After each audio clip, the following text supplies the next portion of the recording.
Tato Gogoladzé ვარ გამარჯობა. ივანე მერაბიშვილი საქართველოს მინისტრთა კაბინეტის ხელმძღვანელია საპარლამენტო უმრავლესობისა და ოპოზიციის წარმომადგენლებმა ასევე ექსპერტებმა საკადრო ცვლილებასთან დაკავშირებით შეფასებები უკვე გააკეთეს. ისინი აცხადებენ, რომ პოლიციის სფეროში გატარებული წარმატებული რეფორმებიდან გამომდინარე, ივანე მერაბიშვილი მინისტრთა კაბინეტის მართვას ეფექტურად შეძლებს.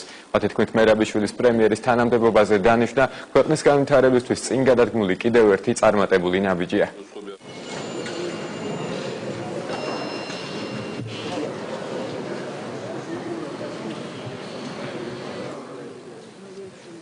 Minden წელი იქნება საკმაოდ რთული საქართველოსთვის, იქნება რამდენიმე სერიოზული გამოცდა, როგორც საგარეო საშინაო პოლიტიკაში. და თავრობამ აამუშავა ამ დროს მის ხელთ არსებული ყველაზე უფრო სერიოზული რესურსი. თუ კი ივანე მერაბიშვილი შეძლებს იმას, რომ დაახლოებით ისე ამუშაოს მთელი თავრობა, ყველა სამინისტრო, როგორც მუშაობს სადღეისოდ შინაგან საქმეთა სამინისტრო, მაშინ საქართველოს კიდევ უფრო დიდი სერიოზული ნაბიჯს გააკეთებს წინ. მისი დანიშვნა ნიშნავს მხოლოდ იმას, რომ ხელისუფლება აპირებს უფრო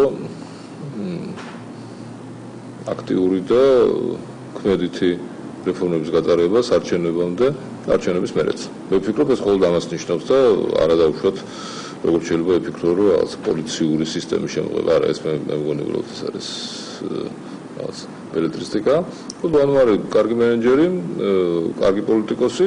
დარწმუნებული ვარ, ივანე მერაბიშვილი იქნება წარმატებული პრემიერ-მინისტრი, ისევე როგორც ის იყო წარმატებული როგორც შინაგან საქმეთა მინისტრი და დარწმუნებული ვარ, რომ მასთან ერთად ჩვენ შევძლებთ, რომ თითოეული გადაწყვეტილებით, თითოეული ნაბიჯით უფრო მეტი სარგებელი მოუტანოთ ჩვენ ქვეყანაში, თითოეულ ოჯახს და აქედან გამომდინარე გავაძლიეროთ ჩვენი სახელმწიფო. ვინც იცის საქართველოს ბოლო წლების ისტორია, ის დარწმუნებით იტყვის, რომ ერთ-ერთი წარმატებული მინისტრი თავის სფეროში იყო ივანე მერაბიშვილი.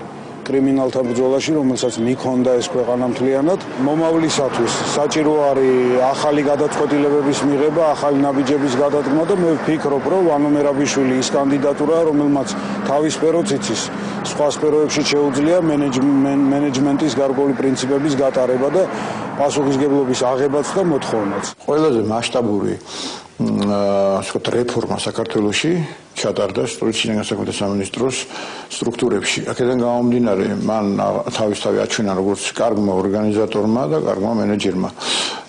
რაც ასე ვთქვათ, ამ ეტაპზე რა მიზნებიც არის დასახული, ძალზე ამბიციური და ძალზე რთული მიზნები. ეს არის სოფლის მეურნეობის წესრიგში მოყვანა, ეს არის ასე ვთქვათ, ჯანდაცვის და სოციალური საკითხების წესრიგში მოყვანა.